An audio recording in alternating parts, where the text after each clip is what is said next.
In Raw Bridges, we have two versions of every level in the game, one playable version and one shadow version with no light or dynamic elements.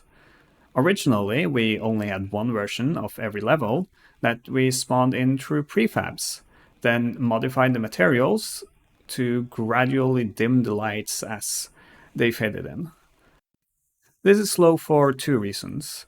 The first is that modifying materials will automatically create a new material instance, which means that every single renderer would get its own material instance. The second is that Unity doesn't automatically apply static batching to prefabs.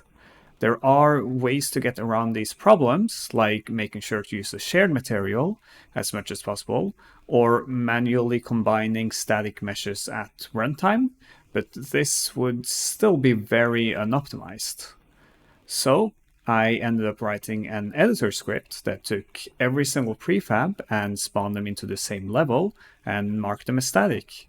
Then I also made it make a shadow version that took no light and made sure that only one lit version would be visible at a time. This way I didn't have to modify the materials at all and could just apply the dimming to the lights directly. And that's the secret of the shadow levels in Raw Bridges. If you want to try the game, make sure to check out Raw Bridges on Steam. There's a link in the description below. And if you want me to talk more about what I've programmed, then please subscribe, please comment, I don't know, do whatever. Bye bye.